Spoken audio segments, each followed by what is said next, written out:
जज के पास एक मुकदमा आया जिसमें एक औरत ने तलाक के लिए दरख्वास्त दी थी।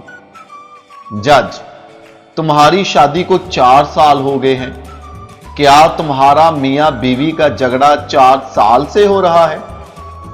औरत, नहीं जी, हम दोनों शादी के बाद 1 साल तक बेहद खुशो खुर्म जिंदगी बसर कर रहे थे, मगर फिर बेबी के आने के बाद हमारी अज़दवाजी जिंदगी तलख से तलखतार होती गई। आज तलाक तक नौबत पहुंच गई।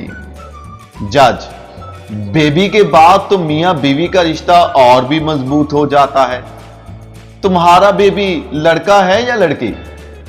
औरत, लड़की है, वो भी 21 साल की नौजवान लड़की।